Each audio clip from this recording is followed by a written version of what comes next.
Hello guys, magbablog, quick vlog lang, no? Kauwi ko lang, ngayon is Sunday, March 1 ba ngayon?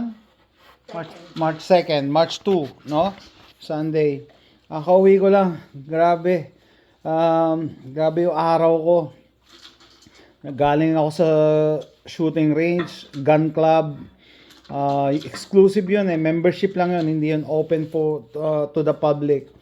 So, shout out bago nating kaibigan, bagong kaibigan, na-meet ko. Ngayon ko lang na-meet, okay? Shout out kay Neil, saka kay Clyde. Ano pangalan niya? Hindi ko ano yung misis niya, yung actual name. Anyway, so sabi ko nga kauwi ko lang, no? Pumutok na kami, pinatesting niya na sa akin yung mga baril niya plus yung may suppressor. Pinauwian pa ako ng puto na may leche plan. Tapos may siopaw. Sabi ng misis ko, alam nila weakness mo Talagang ito yung mga killer. Saan ka pa?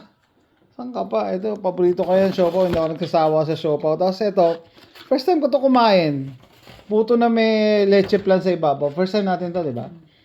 Gumagawa ako ng leche plan. Leche plan lang. Pero pag sinama mo sa puto, maganda kasi dahil nababawasan yung tamis eh. Okay? Actually, 'di ba, nagda-diet ako. Pero siyempre, excuse na for today, cheat day. Kasi grabe din naman yung binurn kong calories kanina. Pag-uwi ko dito, gutom na gutom ako eh. Plus malamig sa labas, so gugutumin ka talaga. Anyway, yun nga, shout out. Grabe yung experience ko kanina. First time meeting people na hindi ko talaga kilala. Actually, yun nga, no? Si Neil, minessage niya na ako a few months ago. Sabi niya, sir, subscriber niyo ako. Taga San Angelo, Texas kami. Tapos, bagong lipat lang dito sa Houston. Baka gusto mong subukan yung mga, anong term na ginamit niya? Yung mga NFA items. Yan, NFA. So, sabi ko, malamang suppressor to. Tsaka SBR, mga ganon.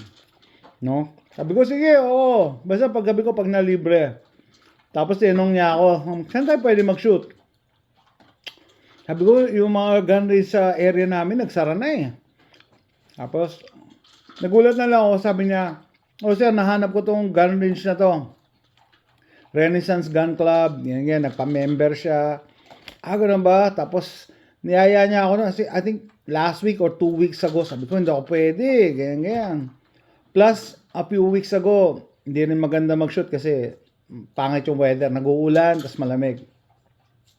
Tapos nitong weekend, supposed to be, pupunta ako sa property, sabi ko sa misis ko, dito sa katabi ko na ayaw magpa-video. Sabi ko, kailangan kong gumawa ng content sa kailangan kong mag-test ng mga barrel, tsaka yung O-sight, kailangan ko i-test kasi nakakaya naman doon sa O-Light company. Baka sabihin lang, hindi ko inaasikaso. It just so happen na hindi maganda yung panahon, mga previous days. Kaya ngayon, pwede na. Kaso, things happen, hindi na naman ako natuloy ngayong weekend. And dapat magpipigil ball kami kahapon, hindi natuloy. Tapos instead may nagyaya sa akin kahapon na punta daw sa bahay nila, may handaan. Hindi rin namin kakilala. No, di ba? Eto, ayaw pa pumunta. Nag-drive kami. Pagdating namin dun sa bahay, sabi nito, huwag na kaya tayo pumunta, hindi naman natin kilala eh. Pero sabi ko, paano mo makikilala kung hindi ka, di ba? Hindi ka makikipag-meet. No? So, ganoon. So, what I'm trying to point out is kagabi may na-meet kami mga bagong friends, no? Mga mabubuting tao, and then nag-enjoy kami kagabi, masarap yung kainan, yung tawan, tsaka kantahan. Hindi ko na vinlog 'yon kasi unang-una hindi man ako nagpaalam sa kanila na magbablog ako. Pangalawa, tawag nila sa akin yung vlogger, na ilang ako. Ito pala yung vlogger. Sabi ko, hindi. Sabi ko, Jason na lang. Kaya nag-enjoy lang talaga kami kagabi. Kaya hindi ko na pinost yun sa YouTube channel ko. So yun, coincidental, kagabi may na-meet kami mga bagong friends. Tapos ngayon naman, may na-meet na naman ako. Sayang nga lang, hindi ko kasama yung misis ko. No, kasi mag-enjoy din siya. Kasi ito misis ko kagabi, sabi, oy, meron taga Bicol dito. Hindi dumating. Tapos yung na-meet ko naman ngayon, taga Bicol mag-asawa, parehas pa sila. So, ang dami na naman namin pinagkwentuhan kasi sabi ko, tumira ako dyan, tumira ako sa Naga, tumira ako sa Legazpi, tumira ako sa Sorsogon. 'Di ba? Tapos yung panganay kong anak, si Tantan, sa Naga pinanganak. So, talagang deeply rooted sa buhay ko yung Bicol. Kaya, ayan. So, aside from that, yun nga, grabe yung mga pinatesting sa akin ni Neil, yung na-meet ko kanina, no? Suppressor, to the point, abangan nyo, no? Yung mga clips na ipopost ko. Meron, nung kami na nga lang nandun nagtanggal na kami ng ear protection, no? So, pumuputo kami, wala kaming ear protection. No? Sa mga public range, hindi ka papayagan nun. 'Di ba? Doon, kami lang dalawa talaga. Tapos may nanggugulo ngayon dito. Ako nagpa-vlog ako. Diba? So, ayun. Masaya. Dami kong footage. Tapos, tinesting din namin. Shoutout kay Carlov. Kaibigan din natin na nanonood sa akin. Siya yung nagpahiram ng Echelon. Tinesting ko yung Echelon. So, gagawa ko na lang ng separate review. Tapos, siya rin yung nagbigay sa akin ng mouse gun na 25 ACP. Tinesting ko rin, tuwan-tuwa din si Neil naman ngayon. No? First time niya makaputok ng ganong kaliit na baril. Napaka-cute. Pati yung bala, cute. 'Di ba? So, grabe. Ang dami kong footage, ang dami kong pwedeng i-content na pwedeng i-share sa inyo. Kasi, inaabot kami ng alas 6. Sabi ko sa kanya kanina kay Neil, anong oras ba nagsasara tong gun club nyo? 5:30 daw. Sabi ko, 6:15 na eh. Okay lang daw mag-extend pag weekend. The best yung napuntahan namin, no? Yung gun club na pinasukan ni Neil kasi very accommodating yung yung lugar, pati yung mga tao. Nagulat nga ako ito lang nakita ko gun race siya, walang RO. Walang safety officer, wala. Kayo lang. Sabihin niyo siguro matatakot kayo, no? Na, delikado. Hindi. Wala kang dapat ikatakot kung lahat matitino. At saka, sino man nandun, pwede mo i-check yung katabi mo. Tsaka magagalang. Kaya, maganda experience yung pagpunta doon. Tapos, yun nga, first time ko ma-meet si Neil, sinare ko din sa kanila yung kwento ko kanina. Bago ako pumunta rito, tinanong ako ng misis ko, sabi niya, saan ka ba pupunta? Send mo sa akin. Sino ba yung imi-meet mo? Sinend ko rin sa kanya yung profile ni Neil. Sabi niya, chinek ko yung profile, nakalaki. So, hindi namin ma-stalk kung sino talaga yung hindi ko talaga kilala. Nagchat-chat lang kami sa messenger Tapos, sabi ng misis ko, isipin mo, dyan namatay si American Sniper. May sinama lang siya sa range na hindi niya kilala, tapos pinutukan siya sa likod. Kaya nagtatawanan kami. Nagtatawanan ka. Pero all in all, maganda naman yun. Talagang worth it. Worth it yung meet up namin. Sabi ko nga, natuloy din.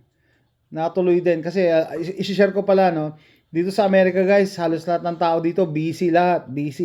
Ang hirap magyaya. Kaya be thankful pagka nagkatapat yung schedule nyo. Dito, ang hirap magyaya. Unlike sa Pilipinas, isang text mo lang, andyan na, makakilala mo, kaibigan mo. Pero dito, mahirap kasi basta maraming ginagawa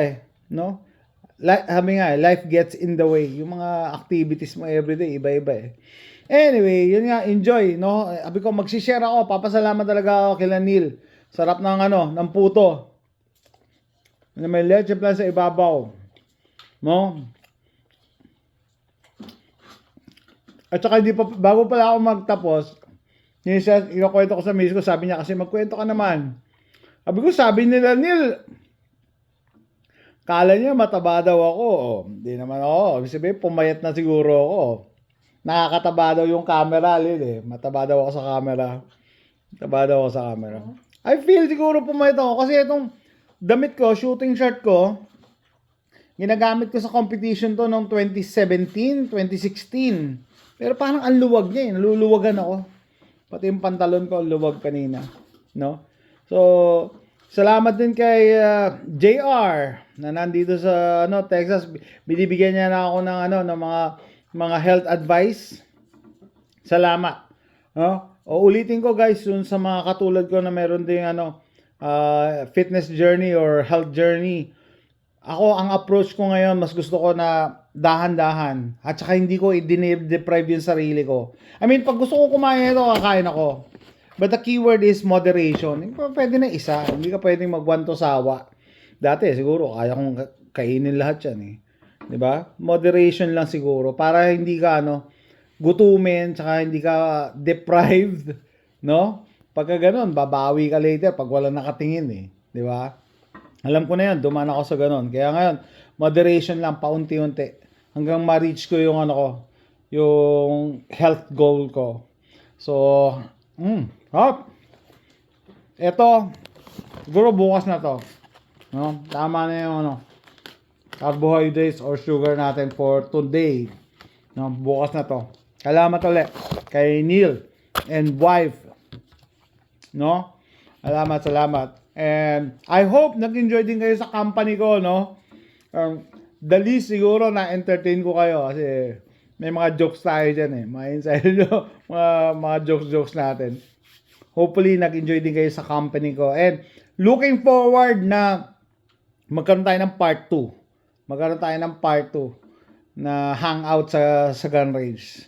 So, that's it guys. Salamat. No, sinishare ko lang sa inyo how my Sunday went. It's really worth it and unforgettable and thankful ako sa mga bagong kaibigan and bagong experience. No? Lastly, shinare ko din kila Neil, no? Sabi ko, yung mga this is my second life. Na heart attack na ako nung 2018. Kaya nag-iba yung outlook ko sa buhay. So, yung mga maliliit na bagay, na-appreciate ako. Na-appreciate ko, tuwan-tuwa ako. Kaya mga gano'n talaga. No? Tsaka yung, lalong-lalo na, new friendship, tsaka totoong friendship, nako talagang pinapahalagahan ko yan. So, that's it guys. Thanks for watching. Bye!